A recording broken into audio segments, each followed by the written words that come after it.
West ইন্ডিজের মতো team last ২০ ম্যাচে আপনার ২ টা ম্যাচ জিতছে, ১৮ টাতেই হারছে। সো বুঝতেছেন তাদের টি-20 ফরম্যাটের কি বাজে অবস্থা। আমরা ওয়েস্ট ইন্ডিজ টিমকে টি-20 স্পেশালিস্ট টিম ভাবি। ইভেন সেটা ওরা প্রুভ করেও দেখাইছে। অ্যা আমরা টি-20 এর কথা আসলে আমরা অটোমেটিক্যালি আপনার ওয়েস্ট ইন্ডিজ টিমকে চিন্তা করতাম। কিন্তু রিসেন্ট টাইমে ওদের এই যে প্রবলেম গুলা ফেস করতে হচ্ছে, আমার মনে হয় ওদের সিলেকশন এর প্রবলেম আছে।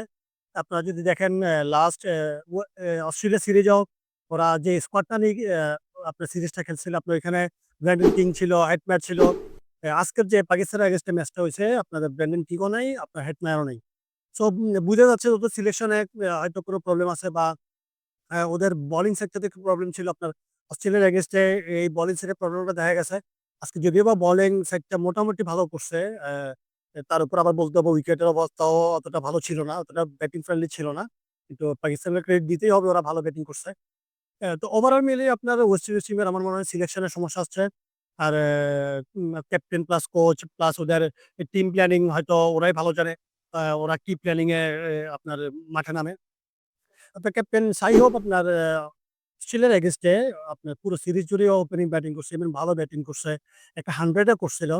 আমি জানি না আজকের ম্যাচে কেন সে আপনার ফার্স্ট ডাউনে ব্যাটিং করতে আসছে। তো এখন কথা হচ্ছে এই যে ট্যাকটিক্যাল যে জিনিসগুলা হয়তো ওদের কোচ আছে ড্যারেন সামি খুব ভালো একজন প্লেয়ার ছিল। ভালো একজন কোচ। তো উনারাই ভালো জানবেন। আর ক্রেডিট অবশ্যই পাকিস্তান টিমকে দিতে হবে। কারণ পাকিস্তান টিম বাংলাদেশের সাথে খুব বাজেভাবে সিরিজ হারার পরেও এত সুন্দর একটা কামব্যাক দিছে।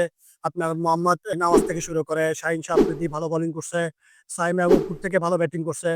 সো ওভারঅল পাকিস্তান খুব সুন্দর একটা কামব্যাক দিছে। আমরা অপেক্ষায় আছি আপনার ওয়েস্ট ইন্ডিজ কখন কামব্যাক দেয়।